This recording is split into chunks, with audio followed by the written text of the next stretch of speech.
All right. Hello, everybody. Thank you for coming to the very first Humorous Humanist through Women Atheists Unloaded and Skeptic Haven. I'm your host, Sydney Davis Jr. Today, we have a couple of guests that I'm really, really excited about. We have Nick Pendolino and we have Lydie-Claire Brown, who are two stand-up comics who I just really enjoy. Their humor is fantastic. Their professionalism is fantastic. Their personalities, wonderful. Couldn't speak enough about them, but enough from me. Let's get the show going.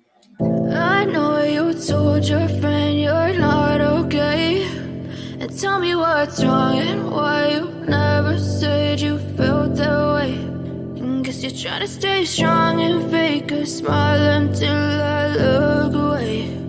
But I've known you too long, it hurts to watch your blue eyes fade to gray. All right. Let's see here. The first guest we're going to bring up is Nick Pendolino.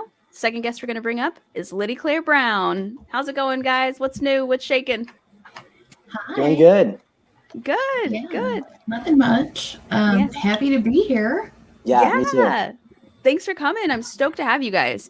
So, starting with Nick, tell us a little bit about yourself. So I currently live in Nashville. I am from Meadville, Pennsylvania, small northwestern PA town. It's a very small, a very weird town in the sense that it is prominently Italian, but you go 15 minutes in one direction and you're going to hit Amish people. So it's a very weird growing up there. I loved it, and that's basically what created me into me today, is living in that weird town. And also, I'm 23 years old, so just in case anybody was wondering about that. That burning question. Yeah. Do you know, have the Amish started making pasta to sell to you guys? Because I imagine it would be really good. I pitched it to them a few times, and they said they weren't going to do it. They were going to stick with the apple pie turnovers, but you know what? Stick with what you know, I guess. Stick with what you know. Well, thanks for being here, Nick. I really appreciate it. I'm so stoked to have you. And Lydie-Claire, tell us a little bit about yourself. Sure. So I'm the palindrome age of Nick. He's 23 and I'm 32. I am born and raised in the greater Middle Tennessee area. My parents worked in Nashville, but we live in a small farming community about an hour north of Nashville. And instead of the Amish, we have Mennonites. Close enough. So I grew up on a farm and hung out with the alt kids in high school. And then I decided to sew, which is why you see a bunch of sewing machines behind me, including Christmas stockings that I have to embroider at some point to get them out of the eye line of this camera. It's like, oh, so you like sewing? And you're like, no, why would I like sewing? No. I don't know why would you have that idea? Well, have you ever done it? It sucks. Listen, I've been trying. I have a sewing machine that's been collecting dust in my living room for like years. I've been trying, but I haven't even plugged it in yet. So not trying that hard, I guess. Exactly. It turns out today is just a live stream sewing lesson. In case you guys didn't know, that's what we're going to be doing today. Well, for anybody who has never met these two before or is not familiar with their sets, I met these two individuals through Third Coast Comedy Club here in Nashville, Tennessee. That's also where I'm located. And for anybody joining us, this is the very first episode of Humorous Humanist. What's that? I'll tell you. It's a show where each week I'm going to have one or multiple stand-up comedians on as guests, and we're going to cover humanist topics. We're going to talk about religion, theism, atheism. We're going to talk about social problems or good things going on in society, and anything related to being a human being and being alive. We're going to go over that. So today we're going to start with a game of sorts. What I'm going to do is I'm going to list a statement, and the statement is going to have one version of the answer and the second version of the answer. And then I'm going to have them raise their hands based on which answer they agree with. It sounds really hard, but I think we can do it. I think so. I'm pretty sure we can do it. I may screw this up. You guys can do it though. So for example, I'll give an example version. Cargo shorts are a direct product of feminism or the patriarchy. Think about it for like 10 seconds. Raise of hands for feminism. Raise of hands for the patriarchy. Interesting. We've already divided the audience already. Lydie-Claire, why'd you say feminism? I said feminism because it's less things. It gives you pockets And every woman I know, including myself, is all about pockets, and even men's pockets. That's great because it's less opportunity for them to put their shit in my purse. I like that. I like that. They got to hold their own stuff. They got to hold their own stuff. That's pretty simple, but true and real. And then Nick, why'd you say the patriarchy? I said the patriarchy because, again, with the pockets, I know that guys' pants have gigantic pockets and girls' pants don't. So cargo shorts, I'm mostly thinking men wear those. And it's just a way for the patriarchy to be like, look what I have and you don't, with all these extra pockets. So for you, it's like the patriarchy peacocking at what they're allowed to have. Oh yeah, I mean, man, look at the shirt I'm wearing. Of course, we have to peacock every once in a while. That's just Peacocketing. Peacocketing, yes. Peacocketing. That interesting. Yeah, I think a little bit of both. I think it started as the patriarchy being like, look at all of our pockets. And then feminism was like, wait a second. If we convince them that is a good look, they will stop asking us to hold shit. So I'm going to just let them keep doing it. So even if feminism didn't invent them, they're in support of them because, like you said, we don't have to hold all their stuff. Also, I've never seen a man wearing cargo shorts that had full pockets. So part of me thinks they don't even put stuff in there with the exception of the normal wallet stuff. Is that true? Honest. Okay, so I used to wear cargo shorts when I was in like middle school, and then my sister was like, "Those are the dumbest things I've ever seen in my entire life. You need to stop that." And I was like, "All right." And I remember wearing them, and they have like 4 pockets on them, and I only put stuff in the original 2 because the bottom 2 were so low. You were like, it's not even close to my hands. They're not. I'm not gonna go in there looking for my wallet. Like if I can just put it right here, that's what I'm gonna do. To me, it's kind of like back pockets too. I'm like, I don't put anything in there. So I think I read something once that said like men are more likely to suffer scoliosis from the size of their wallets From their or like wallets, have back problems. Yeah, on their wallets. Yeah. Absolutely. Yeah. And so let's see. 0125 AR says, oh, I'm trying to pin. I forgot I'm not an admin. I can't pin to that comment. He says, why is it? Oh, perfect. Thank you so much, producers in the back. Why is it my girlfriend's pants have these dinky pockets or dresses have absolutely no pockets? Great question. Great question. I actually know the answer to this because it has to do with sewing. Okay. I'm sorry that Nick didn't believe me, but like the reason is because fashion. The reason is the patriarchy, and it's because pockets will actually, you have to adjust the line of like how the like leg or the panel of the dress is made in order for it to look slimming and sleek to the way that men want women to look. So they were like, we don't put pockets in women's clothing because it interferes with the line of their proportions. That's the explanation that I've always heard, like as a seamstress, as to why women's clothing doesn't have pockets. But I also think that it's like a conspiracy from the handbag industry. Yes. Yeah, for sure. Mm-hmm. I mean, if you really think about it, a lot of the major handbag designers are men. Like, I mean, and like fashion houses, it's like Christian Dior and like Gucci was a man, and Karl Lagerfeld, may he rest in hell. I feel like there's a whole backstory there where you got it out for Karl Lagerfeld. Did you? You didn't have anything to do with his, like, with why he's dead, right? You can tell me it's private. Okay. All right. So first question right out of the gate, divisive. We've got people fighting for their lives in the chat. We've got everything going on.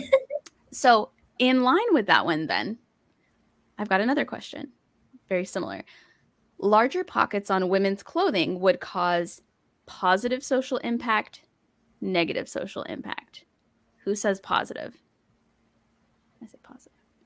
Yeah. Positive. Okay. Oh, no, wait. No, I take it back. Or maybe both. Like if there's both, I guess we could do this too. Both. Okay. So Nick, why'd you say positive? I mean, growing up with a sister and her friends and stuff, I just remember them complaining about how small their pockets are all the time. and not every girl wants to carry around a purse or wallet, one of those wallet things, whatever it is. Yeah. But so crossbody? yeah, whatever they're called. Yeah. Crossbody? But so I think if they had larger pockets, that would be better. That would be better for them, at least. I mean, it's not going to affect anybody else except women, in my opinion. So I'm not going to look at a girl's pants and be like, "Oh my God, she's got 2 big pockets. Like, what's she hiding in there?" Like, no, I'm not going to think about that. I honestly feel like small pockets probably originated during the witch hunt. Like men are just like, what secrets is this woman hiding? Why does she need bigger pockets to hide sacrifices to Satan? She's hiding spells in there, spells and potions in those large pockets. Yeah. You guys were so close. It was actually the Civil War. Wait, what are you talking about? Something the audience needs to know is Lydie-Claire was just on Jeopardy. She knows everything about everything. Like, she literally knows everything. So like during the Civil War, there were like extra regulations put on women's pockets because the majority of spies for the Confederacy were women, and they were hiding like seditious material in their pockets because at that time pockets were like under your skirts. And so when people were like, turn out your pockets, like you would have to get undressed. Or like it was very rude to ask what was in a woman's pockets. So there's this tradition of like female spies carrying seditious material in their big ass pockets, which is why I was like, it's a positive and a negative, because I'm all for seditious material and like chapstick. And also chapstick. Seditious material always comes first. That's interesting. But yeah, I love this is just a thought. Sure. I love how when women break a rule, we spend like the rest of eternity paying for it. And when like guys break a rule, they just make that thing legal to do, or they like figure out a way to like resolve the issue. With women, it's like Eve ate the apple. For the rest of eternity, you guys are paying for that. And then also during the Civil War, women abused pockets. Therefore, no more women's pockets ever again for history. I mean, like Benedict Arnold is like the most famous spy. I mean, I'm sure he had pockets. He probably had stuff in his pockets. And they were probably like, you know what? Let's just give guys larger ones, okay? Let's make them better spies. He got caught. Clearly, his pockets weren't big enough. Honestly, it's probably because the Boston Tea Party was not hiding tea in their pockets. They were just like throwing it off the ship. So they didn't think it was going to be a major issue. They're more worried about everything else going on. Maybe. Could be wrong. I am not a historian. I just want to give a shout out real quick to Neil, 604 Atheist, in the comments. Hey, Neil, thanks for showing up. He's got a fantastic channel if you guys haven't checked it out. I got to be on his channel. He has wonderful guests. He hears people's deconstruction stories. Hilarious dude. Check out Neil, 604 Atheist. So I think with pockets, I think it's both negative and positive, because one, positive, obviously for us, because like you said, chapstick, not dropping my keys just because they were in my pocket and they like squeezed out. They did that little like toothpaste tube thing where they just like squeeze out. But also I think it would only be negative because women in this country were real fed up. And I think we would cause a lot of civil unrest if we could fit what we needed to cause civil unrest in our pockets. If we could carry that stuff with us all the time, it would be hell to pay for anybody who we have a grudge against. So it could be, which I still think is a positive thing, but I could see how that would be scary to a lot of people for sure. How many bricks can you fit in a pocket? I have never had a pocket big enough to try it, so I don't know. I only know how many bricks you can fit in a purse. 5. So how many bricks can you fit in a purse and still swing it at your enemies? 3, turns out. Accurate. Yeah. All right. And then Lydie-Claire, did I ask you, I mean, I know we talked about it, but like, did I directly ask you why you picked both? Yeah. No, that's just making sure. I knew we had covered it. Because chapstick and seditious material. Yes, that's right. Seditious material, witchcraft. Yeah. So TikTok is the best or worst thing to happen to American politics? And you can also say like either or. Best, worst, either or, middle? Either or. Okay. Lydie-Claire, why do you say either or?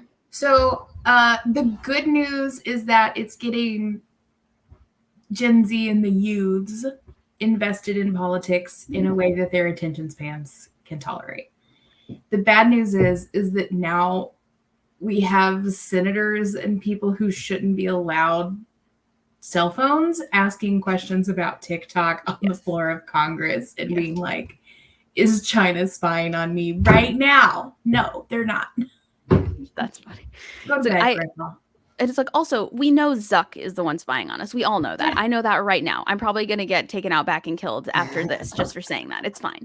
And it's crazy to me that there's so much concern about TikTok being like a Chinese company and that it's really terrible for spying when there was like a major data breach earlier in the year, like of classified like US government material. And it came through Discord because they gave their like 22-year-old IT guy access to all this sort of stuff. And he was just like showing off for his buddies.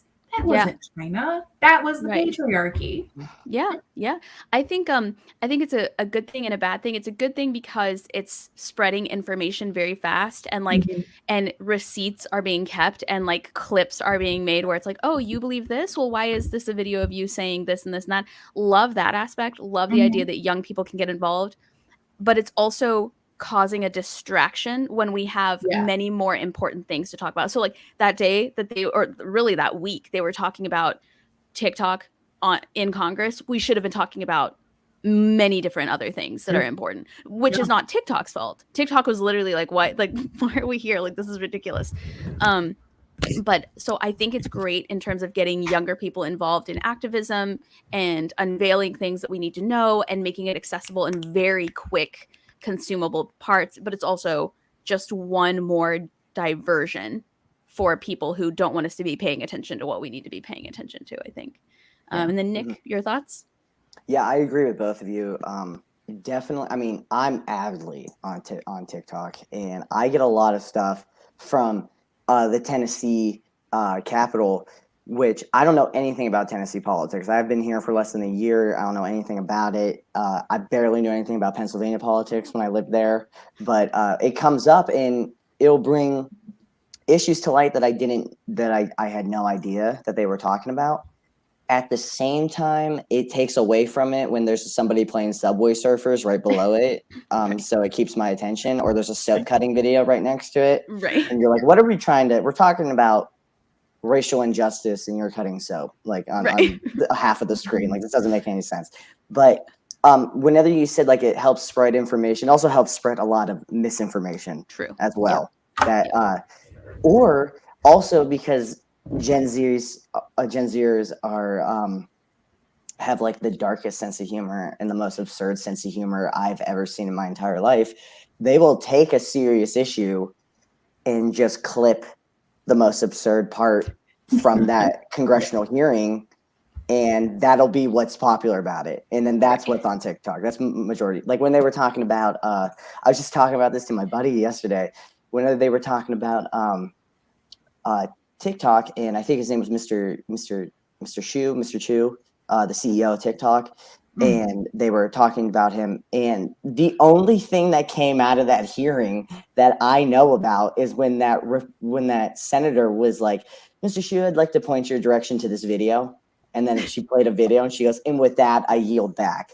And that just became a meme. I had no idea. I didn't even know TikTok was on trial till I saw 50 memes of this senator who looks like Kelly Clarkson saying, and with that, I yield back. Like, I can't.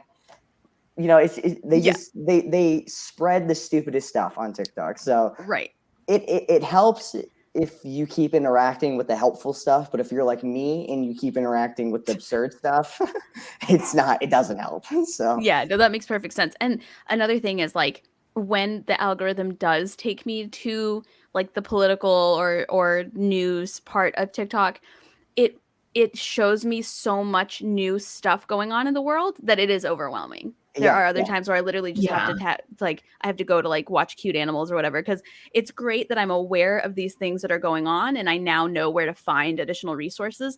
But wow, that is a lot. Like, I don't know which thing I need to care about more, or like what order I need to prioritize in, or is silence compliance, you know, in some of this, like if I don't, now that I know about it, do I need to say something about it? It's like a whole thing.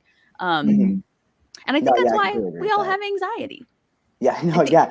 It's super easy to get anxiety on TikTok. It's so much content right in your face all the time that and then especially if, like you said, if you get into the political sphere of it, you're like, how did I even get here? What is happening in the world? Are we doomed? And then you're like, let me just clear it and let me go back to watching weirdos talk about food. Like, I just type in the hashtag like messy TikTok or whatever, and just watch people's drama that I'm not involved in, just like clear my head, which is very entertaining, by the way. Very entertaining.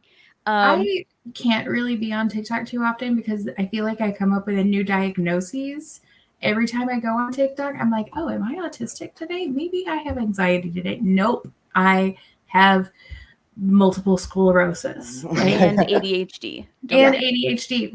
Like I'm always on there to be like, I have something wrong with me besides just being a weirdo. Like I think humans are weird as a general rule. Totally. No, yeah, they what is it called when like you're on the spectrum? What is that? Neurodivergent. Neurodivergent, and they have that. They were on TikTok. I was seeing somebody who was autistic, and they were talking about you don't have to be diagnosed. You can be self-diagnosed to join our community. And I was like, that is not a good message to put out. You don't want just people being like, I guess I'm autistic today. TikTok said I am, and then you're like, yeah, you might want to get diagnosed first. Like go to a doctor if you're worried about it. But TikTok, people are using it as if it's WebMD now. Right. Like, I guess this is it. Does WebMD have a TikTok channel? Oh, I wonder. They should. They'd probably get banned for like misinformation. The only positive benefit I can see coming out of that is I had a friend once who was highly intolerant to gluten, like very, very allergic to gluten, would literally kill her. And she'd been that way since, you know, she was born in '89. It wasn't a new thing. And so I remember asking her, I said, how does it make you feel that there are so many people walking around claiming a gluten intolerance when that's not the case? Does that bother you? And I remember she said, actually, I love it because now everywhere I go, there's something I can eat. There's an option for me. Yeah. So I can like, part of me is like, yeah, that would be really difficult to actually have ADHD or to actually be on the autism spectrum and have all these other people just be like, look at me, I'm cleaning, I must be autistic or something, you know, whatever, flippant. But at the same time, I can see how if more people claim something, there will be more opportunities to work around or like provide options. So it's tough because I can see it either raising the number of people who are like, oh, you too, everybody is, you know, complaining about it. But I can also see maybe schools or things like that having more opportunities to accommodate those people. So it's a double-edged sword for sure. The ADHD one is definitely double-edged because you get people on there who literally are just a normal, like nobody has a good attention span anymore. Right. And then you get people on there. Yeah, thanks to TikTok. And then you get people on there who are like, oh, you don't know how hard it is to live with ADHD. And you're like, you don't even know if you have it. Like you didn't get diagnosed. Yeah. Like you didn't get diagnosed. You just watched 2 videos and you're like, yes, that's me. Like that's me now. Yep. Yeah. And meanwhile, I literally got diagnosed at the age of 30 with ADHD, and I had suspected I'd had it my whole childhood, and everyone was like, oh, everybody has ADHD, like don't even bother, you'll just be one more. So I didn't because of that. And now it's like it's a whole mess because now when you really do have it and you do tell people I have ADHD, they're like, oh yeah, like you and all of TikTok, you know, you and all of America. It's wild. I just want to give a shout out to Secular Rarity. I saw in the chat. Hello, Secular Rarity. Hello, Elliot. Good to see you. Thanks for being here. That another wonderful creator. He's on a ton of different channels. You won't find anything on his channel, but you'll find him on everybody else's channel, and he's always in the chat supporting every stream I'm ever on. He's in the chat supporting. I don't know how he does it. I think he has like 10 computers going at once. So hey, Secular Rarity, good to see you. All right, so I really enjoyed that conversation. That was really interesting. And then our next question is, you can or cannot judge a book by its cover. I'm going to raise my hand. and then cannot. Both, yeah. Okay, Yeah, Nick, you seem hesitant. What are your thoughts? Yeah, I mean, I'm pretty good at reading people, so like for me, it's pretty easy to know if I'm gonna get along with somebody. If not, I mean, when my sister would bring around like a guy, I'd be like, are we allowed to swear on here? Is that? Yeah, I already have, so yeah. Okay. Yeah, it's easy for me to be like, I don't fuck with this guy at all. Like he's no. And then she finally did bring around this other guy who she's been dating for a while now, and I'm like, as soon as I saw him, I was like, this is a good guy right here. And I was right. So I'm pretty good at reading that. So in that sense, I'm judging a book by its cover, but I have been wrong. So it's hard to, especially with like frat guys, like I see them and I'm like, no. And then I start talking to one of them and then they're like anime nerds. And you're like, what? With your pit vipers and your backwards hat, you're watching One Piece every day? Like, what are you talking about? And then that's like an easy, so I was wrong. So in a sense you can, but I think you normally can, but you always shouldn't base your entire thought off of them based off that initial instinct. Like there are some images or types of people that like send off a red flag in your mind, and there are some where you're like, I could potentially be wrong about this just because I'm being judgmental. Yes. Yeah. Lydie-Claire? Follow-up question. Which is worse, a frat boy or an anime nerd? I'm not an anime nerd, but I'm friends with some of them. So honestly, I used to go to some frats at Penn State, and I can honestly say, I think the frat guys were a little bit worse because they were not fun to hang around. So at least the anime nerds were like, I like this this animation style and bright colors, and you're like, I can talk to you, and then you talk to a frat guy, and you're like, I can't talk to you unless I'm absolutely shit faced. So this is not going to happen. Well, and I think also it depends on the frat. So like I was a sweetheart for a fraternity, and they were all the anime nerds. Like they were all the dopey guys, but I thought they were great. Like they were nerdy, they were great. They were like, they weren't worried about the athletics going on campus. That was not their thing. They would show up to like support, but they weren't, watching the games all the time. And then other frats, there was like the sporty one. There were a bunch of different kinds, and like a few got kicked off campus. But yeah, I think that depends too. I don't know what all the options are, but we had quite a diverse group where I was honestly surprised some of them were even interested in being in fraternities.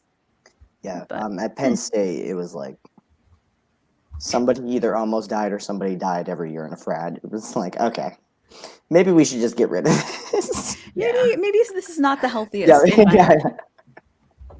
But it was only one. You had like 100,000 students, right? Yeah, right. Like, so our stat, I mean, statistically, we're doing well. Right. Right. And then Lydie-Claire, what are your thoughts? So on the one hand, you can't judge a book by its cover. And on the other hand, you have, if it walks like a duck, quacks like a duck, it's a duck. Right? So like, I think there is something to be said about like, your gut instinct or your first impression is usually the true one, but it's also maybe about not being overly judgmental on superficial things. Yeah, totally.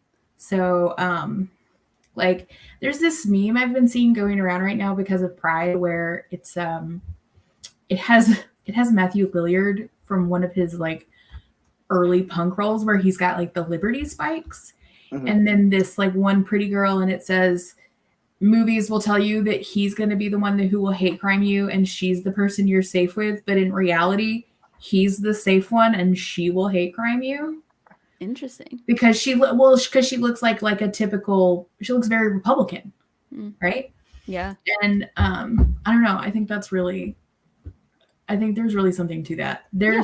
Speaking of TikTok and perceptions, there's a campaign going on TikTok about teach your children that if they're lost in a public place to find a goth girl.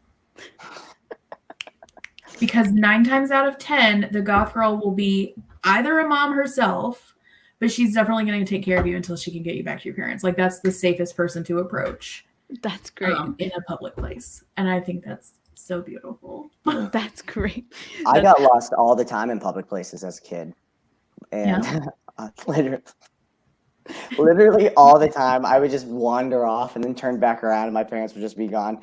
They taught me to stay where you were. Like, so wherever you got lost, stay there. Because we'll come back for you. And I just never did that. I just was just like, I was like, I have to find them. I got lost this is a tangent, but I got lost when I was like 6 years old in the Cincinnati Civil Rights Museum. And that is was quite lost. The place to get lost. Yeah, I was lost for a very long time.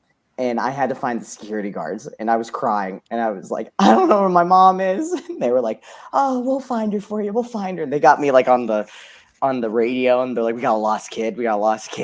Finally found my mom. She was gonna beat my ass. I could see it in her eyes. She was like, I am so pissed at you right now. I am so done with you. Yeah. She's like, you got the whole museum looking for you, and all we're trying to do is get more cultured. Like, your mom's like, oh wow, you found him. Thank you you so much for bringing him back. Wow. I remember for the rest of the trip at the museum, she didn't talk to me a whole lot. She was like this the rest of the time. She's just like seething, just fuming. And what is hilarious to me is I would love to know her side of the story. Like what you're leaving out is she gave you like a whole speech about not getting lost, like right before you left the house or something like that. Yeah, it had you just graduated from like not wearing one of those backpack leashes? No, I never did that. I should have though. That sounds like a her problem then, honestly. I remember going to Disney and I didn't get lost there, thank God. But I looking back on it, I was like, they probably should have had something on me. So I didn't get it. So I didn't just end up in the line somewhere. That's just hilarious. Going on the Muppets ride for the 5th time. Just like, I don't know how I got here. I'm just well, that's when you should have found the goth girl. Yes, exactly. Yeah. Exactly. And goth girls love Disneyland. Mm-hmm. Really? Yeah. There's a whole day. Like you've heard of Dapper Day? No. Where people there's like days at Disneyland where they have like a specific dress code theme. And like Dapper Day is where people dress up and they're like really fancy and they want to look dapper. And then there's Bat Day, and it's when all of the goths in California descend upon Disneyland. Yeah. I would love to go there not knowing that's what day it is and just wondering what is going on. Just being like, what did I walk into? I want to make the pilgrimage one day. But it's in like April. No. That's like the goth pilgrimage. Yeah. Well, that's in Salem. That too. Salem. Now, I have been to Salem. That's pretty cool. I've never been during like spooky season, but I have been to Salem. It was pretty cool. Pretty cool. My sister took my parents because she lives in New Hampshire, and she took my parents to Salem right around Halloween. And my dad the whole time was like, "There's too many lines." He's like, I'm trying to enjoy history, and there's too many people. Secularity says, number one thing I've learned so far is find a goth girl. Your life will be better. Yeah. I second that. Yep, there it is. And Lydie-Claire is my favorite goth person in my life. So thank you for that. Am I your only goth person in your life? I'll have to check on everybody I knew that was goth in high school. I don't think they're goth anymore. I'll check. I think they became Ren Fair people. But you're the best goth in my life. Oh, I was. I'm sorry. Yeah. Yeah. I'll high five. Hive Psy. And also, so back to the original question, can and cannot judge a book by its cover. Before, say, like 2016, I would have said, no, don't judge a book by its cover. After, I learned very quickly what red flags are. So there are some covers, like, for example, I would never judge somebody for dressing differently than me. I would never judge somebody who looks homeless or is homeless. I would never assume what their personality is like. But, like, if you have a MAGA hat on, I'm going to judge that book by its cover. Like if you have a political sticker on your car, regardless of what side it's for, I'm going to make assumptions about you as a person that are probably correct assumptions. Now, that being said, the same thing goes for me. I know a lot of people make correct assumptions about me whenever they meet me. And if they don't like those things about me, I almost feel like I would rather them judge me and not try to get to know me and move on their merry way. If what they assume to be about me is true and they don't like it, that's totally fine. It's not for you. Like, we would not be good friends. Don't waste your time telling me why it is you don't want to be my friend. That's totally fine. So there's like benefits to judging a book by its cover. And there's also opportunities to not judge a book, if that makes sense. I have a flag shirt I wear to re-own it and blend in with the MAGA and confuse them. Like those, I've seen a lot of the red hats that say something like made you look or whatever in white. But yeah, so like I know that a lot of people can look at me and be like, oh, she's got short hair and she's probably one of those libs. That's fine. Judge me. If that makes you not want to talk to me, it's probably for the best. But at the same time, there are other red flags that I think, like you said, looks like a duck, sounds like a duck, probably is a duck. Well, it's almost like, so in the case of MAGA hats, it's not judging a book by its cover because the book is telling you what it's just about. reading the book. That's just an audiobook that's playing on like movie theater sound level volume. Right. And then there are just some things that are true. For example, any man I've ever, and cancel me in the chat if you want. Cancel me in the chat if you want. I'm going to say it. Any man I've ever met who has actively done jujitsu has tried to ruin my life. So I'm going to judge. If you tell me, if we're on a date and you say, I do jujitsu, I am not going out with you again. I don't need 6 months to find out that you are the same as all the others. You know what I mean? For other people, may not be the case. But for me, I'd rather just judge it and move on and save myself trying to find out if that's going to be true yet again. Same with like those like European soccer haircuts that are like really sharp lines and like half shaved and stuff. Every man I've ever met who's been on or like gone on a date with or whatever tried to ruin my life. So if you got one of those haircuts, I'm not going to talk to you. You could be wrong. You could be the most wonderful person ever. I used to have a half shaved head. A lot of people made assumptions that way. I'm not gonna risk it. It's just been too many times for me to want to risk it. Maybe that makes me judgmental. Cancel me if you want. I speak the truth. White dudes with too many opinions about Nashville hot chicken. Red flag. That's not one I've run into. Not here for it. That's literally me. He just waves a red flag. Yeah. But you're pocket sized, so you're not a threat. That is. I'll try to take that as a compliment. Well, and also I feel like some red flags, when paired with the fact that people are stand-up comics, waters down the flag a little bit. So like maybe Nick has way too many opinions about hot chicken, but he's also done a really funny set and it was great and it was wonderful to watch. It was very entertaining. So that like I'll put up with the chicken opinions. I just won't go out and eat hot chicken with Nick. If do you have a set about hot chicken that I don't know about? Oh no, I should write one now though. Now you should. Now I should. Yeah. I was just saying in general he's funny, so that like negates the hot chicken opinion. Yeah. Now, if you have way too many opinions about hot chicken and are also not funny, done. Like can't do both. Why? What's your purpose? Right. Why do you exist? What are you doing? He's like getting scared. He's like, I don't know about this. Perfect. So we agree. There are some situations in which judging a book by its cover is just recognizing a red flag or something. And sometimes it can be positive. Judging a book by its cover is not always a negative thing. For example, the goth girl. I can assume that if I talk to this goth girl, she's probably going to help me out, right? In some way, whatever way I need. And then we agree that there are some covers that don't deserve to be judged just because somebody looks a certain way. Yeah. All right. And then there is or is not no business like show business. That's not real though. So this is more of like less of a yay or nay and more of just like a general opinion. When there's a candidate, say for local politics, for national politics, are you more likely to choose who you're going to vote on at first, like right out of the gate, based on certain opinions they have on specific topics or the party they align themselves with? What's the first thing you look at? Oh, their opinions. Yeah. I've always told people, because I'm like, I came from a small town, and I always thought, like if you're just voting because your party, your group, your family, your friends, because somebody else is telling you that you should. You're not an individual.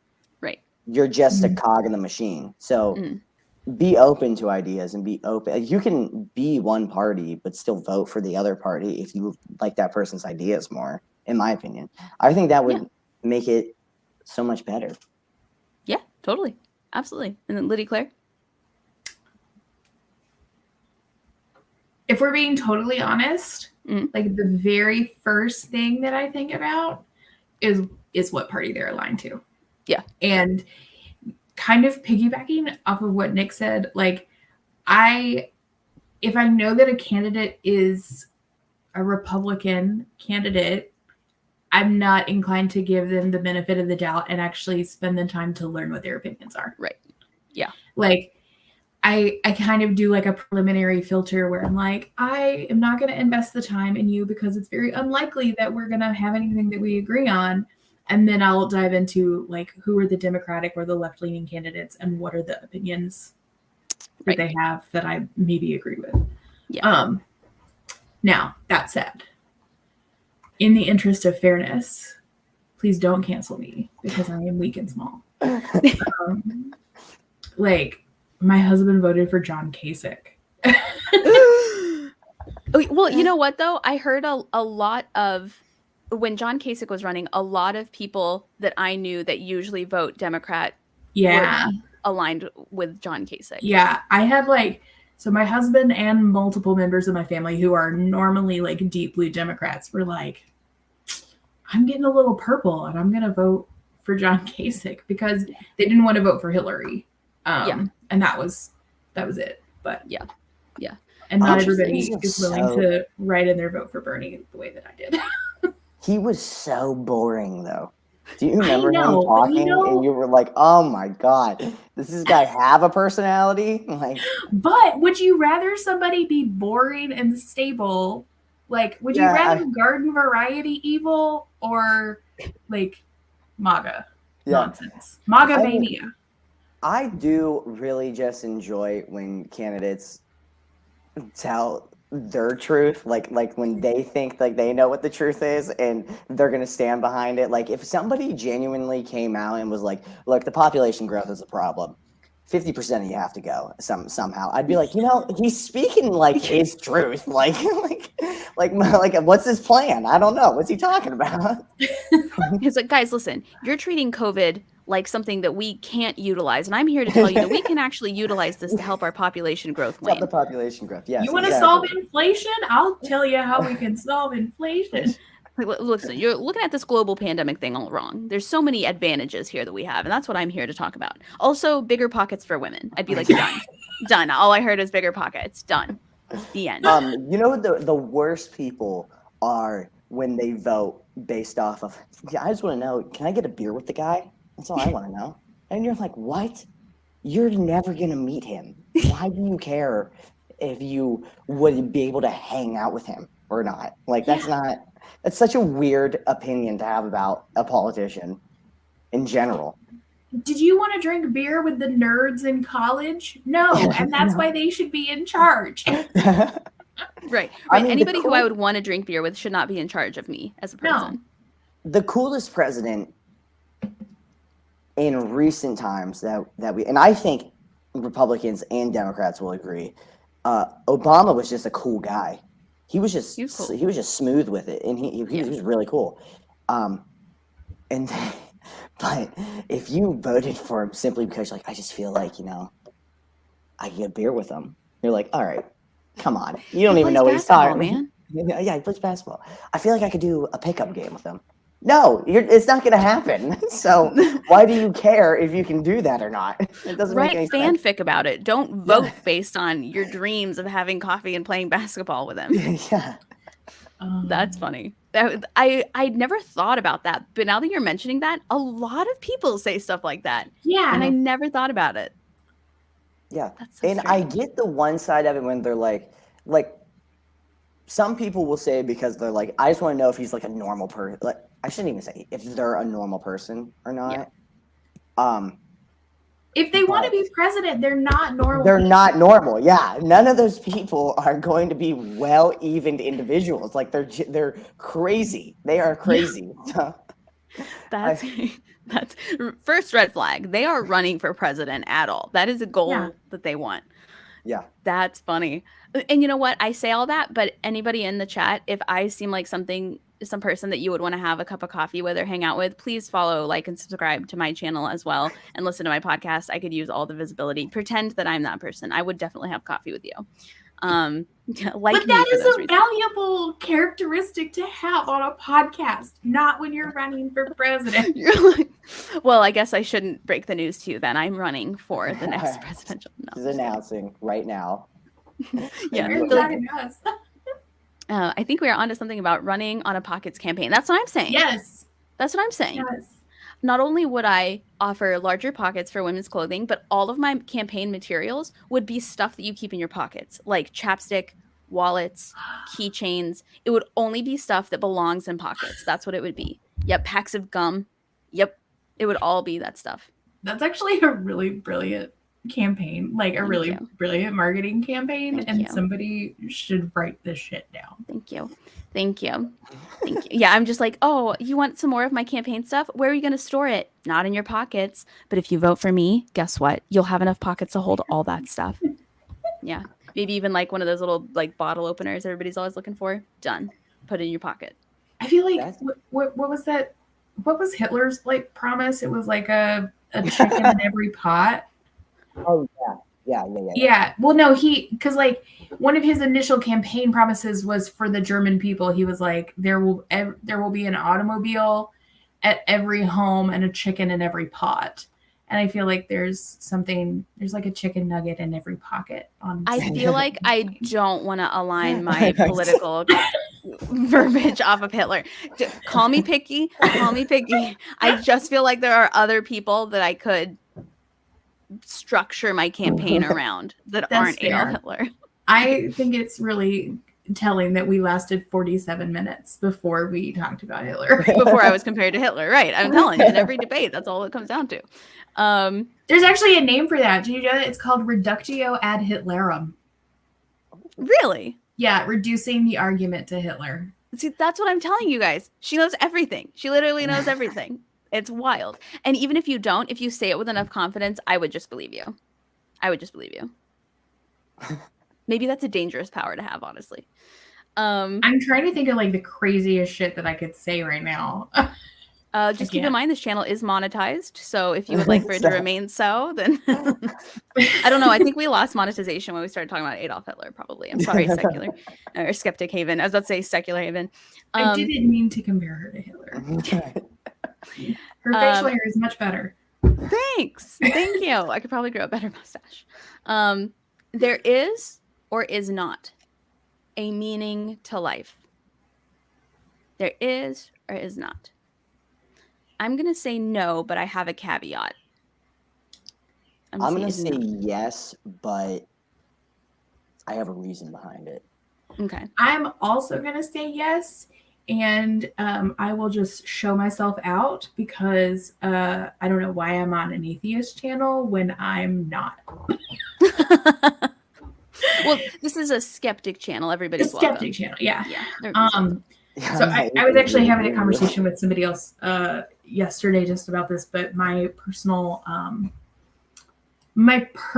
theology is that there's a divine force in the universe that just wants us to be better and wants what's best for us. And so as long as we're getting better every day, like that's the meaning of life. It's just to keep improving and keep swimming forward. Yeah. So you're like spiritual, but not religious? Or would you say that you are religious? Where would you say? No, I would say I'm religious and spiritual. I identify as an Episcopalian because that means you don't. Because liquor, gays, and abortion. Right? Wait, hear my joke? Wait, what did you say, Lydie-Claire? What was the last part of what you said? Oh, because liquor, gays, and abortion. There you go. And then Nick, what did you say? She said she was Episcopalian. I said, that means you only eat fish, right? Yeah. I mean, you know. I do only eat fish now, but it's not because I'm Episcopalian. It's because I got bit by a tick in April. Oh, yeah. One of heard those about where you can't eat meat or anything? Yeah. Interesting. Yeah, and I can actually show you the tick bite because like it's a thing. I don't know if you can see it, but it's like right there. That little And you just couldn't eat meat anymore? Like, nope, can't eat meat anymore. what happens? I can if you eat well, I meat? can eat chicken and I can eat fish. But like Okay. my mom is a vegan, so I'm pretty much just like adopting a vegan diet and then throwing fish on the side. Yeah. But yeah, like What happens if you eat poisoning meat? level sick every time I eat red meat. And that's not going to go away? Is that permanent? They said that it can go away anywhere between 8 months and 5 years, depending upon how careful you are with mammal products. And the thing that is like super annoying about it is that it's not just, so it's like mammal products. It's Interesting. dairy, red meat, and gelatin. Yep. Oh. Which means no more gummy worms, and that has ruined my life. You can get vegan gummies. You can. They make vegan gummy bears. I haven't found them yet because I live in the middle of nowhere. But, yeah. I think they have them on Amazon. That's on my list. Also, Sour Patch Kids are vegan. So if you like Are Sour they? Patch, they are. I love Sour Patch Kids. Let me quadruple check that. But I used to be vegan, and at the time, Sour Patch Kids were vegan. So you should double check. I'm doing it right now. Lydie-Claire's like, I'm on it. She's like, done with ordering them. Yes, in the US, Sour Patch Kids are vegan. They are not in the UK. So as long as you don't order the European ones. Yeah. Right. What were we talking about when that came up? Oh, it was about the meaning of life. Oh, like, yes. Is there a meaning of life or not? I think there is, and that it's to be better people than we were yesterday. So I think there's a difference between a meaning and a purpose. So I don't think there's an overall meaning of life, but I think if you're here and you're alive, your purpose should be to be a good person, live your best life, help people when you can, and leave it better for the people behind you. I don't think that's why we exist. I don't think there is, I personally don't think there's any conscious being that gave us like a reason why we should exist. But I think because of various reasons we're here. And since we're already here, the least we can do is treat other people with kindness, do our best to keep where we live livable for other generations, use this time to do whatever we think is good and helpful, and then enjoy it. Make ourselves happy. Yeah. Take care of our bodies, all that. Yeah. And then Nick, your thoughts? I think that there's a meaning to life if you give it one. If you want to waste it, then there's not a meaning. But if you find something, like you were saying with purpose, like if you find something that you're passionate about and you want to spread that and share that, then you do have a meaning, and you should continue to do that. And that gives your life meaning. I agree with what you said, that meaning and purpose are different, but I think your purpose gives life meaning. Oh, that's a good way to put it. Yeah. That's a really great way to put it. So, Absolutely. And then I also agree with Lydie-Claire with the sense that the overarching meaning of life should be to get better and to help people get better. That should be it. And that is one thing that I think a lot of religions do talk about, and they do say that you just not even spread the word of God, but just spread happiness. Yeah. And that should be the meaning. I think that's what I agree with that. And Absolutely. Then I also took a sex and evolution class in college, an anthropology class, and my professor said that the meaning of life is to reproduce. That's what he said. So that's the only meaning to life. It's a biological imperative. Yeah, and I have heard that before too, that like the reason we're here is to keep making more. Like that's biologically, that's it. And I can see, like, to me personally, that would fall more under purpose, but I can totally see how like that might be, the meaning of life for sure. Yeah, absolutely. And then would you say, Nick, that you're a spiritual person or a religious person, or are you? I don't know if my parents are watching this. They're probably like, he's not religious. I was raised Roman Catholic. So, like I'll still go to church every once in a while and whatnot. I think I am more spiritual than I am religious though. Yeah. Interesting. I'm not 100% certain if I agree with the whole, how much power not even just Catholicism, but just like every religion can have. Yeah. So Yeah. I think it's better to just do it within yourself and then Yeah. make your own decisions about stuff. Yeah. And I would never consider myself an atheist, but it's not like I don't understand people who are like, I don't believe in God. I'm like, I get it. Like, it's a hard story to buy every once in a while, especially whenever you hear people try to argue it and you're like, and then they just talk themselves in circles and you're like, they're not helping anybody here. Like, they're just helping the atheist side. They're just, but I would never consider myself an atheist. I do believe in God and all that stuff, but I don't judge anybody for what they believe in or what they don't believe in. Yeah. And for anybody watching, this is a channel that welcomes people from all walks of life. It's called Skeptic Haven, but I happen to be atheist, but I know lots of people on here are Christians. They've talked to rabbis before in the past on this show. So if you're watching, if this is your first exposure to any show from Skeptic Haven, everybody's welcome here as guests, as viewers, as commentary. And speaking of which, before I ask our final question to our guest here, I want to take a minute to thank our patrons. So on Patreon, we have patrons and they're very, very helpful. They the input or the donation that they give through Patreon goes towards the tech here. It goes towards our live streaming, the call-in shows. All of those things are subscriptions that take money.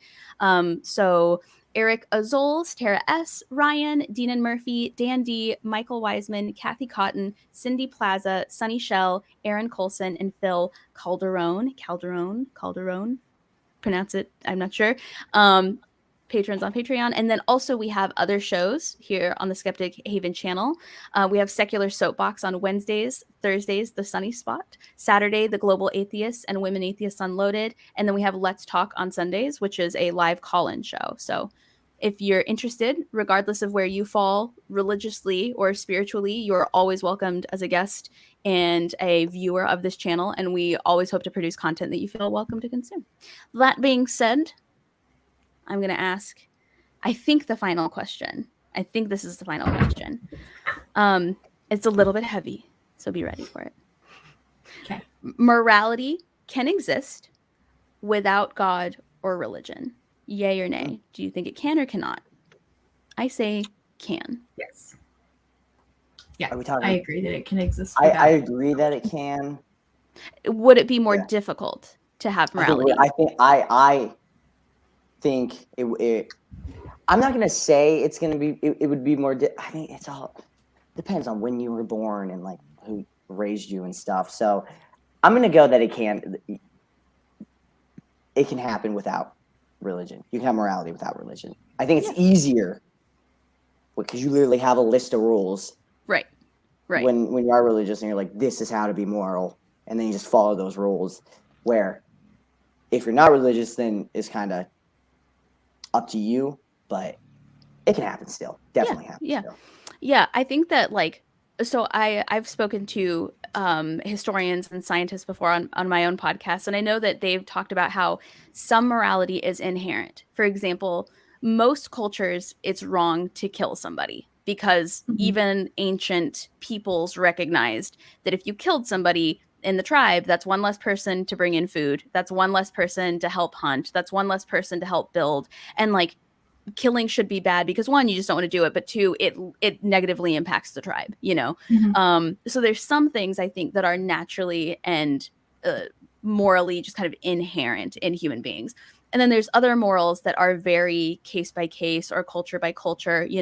In some countries, something might be perfectly acceptable. In other countries, it may be considered, a social faux pas or even a religious or moral faux pas to them. So I do agree that some of them, it's like, well, it's based on your better judgment. Other ones, it's like, yeah, I think everybody can agree to the extent that some of these are considered moral. Now, whether or not people choose to follow those, even though they know that that's considered morality, that's a whole different thing. There's lots of people who know murder is bad, but they still do it anyway. Well, I hope not lots of people, but there's examples of people. And some people know inherently that theft is wrong, but that doesn't mean that they're going to abide by that. And so it's tough because lots of religious people do amoral things. Lots of non-religious people do amoral things. But at the same time, lots of religious people follow morality to a T, and lots of non-religious people I would consider very moral people. So there's examples to both sides of the coin. I do think it exists, but depending on what your preferred moral activity is, having a religion that spells it out for you specifically to what you're interested in, I think could also be helpful for sure. For sure. And then Lydie-Claire, your thoughts? So I think that morality can exist without a religious structure behind it, because I believe that humans are inherently good, and that the human condition is like one of kindness and one of perpetuation for the tribe, for yourself, for like what Nick, you were saying earlier, is if the meaning of life is to reproduce, then is it not in our own best interest to make sure that our offspring are happy, healthy, and that they live in a world in which they're going to have the best opportunities? So like, what can we do to perpetuate those best opportunities?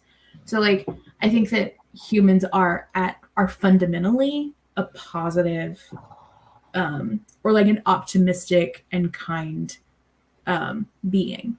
Okay, that said, and this is going to get kind of weird and out there, if we weren't, why would things like psychopathy, sociopathy be mental illnesses? Because they're contrary to the happy, healthy continuation of yourself, of your species. So like, if you think about things like narcissism, self-serving, things that are mental illnesses, but are also kind of striding the line of like acting immorally, like they're contrary to your own like betterment and your own furtherance. Yeah. So yeah, I think it's possible. I think now, I mean, I was a historian, so a lot of my perspective is like religions start because they want rules for society that are going to keep society healthy and further it. So like the reason that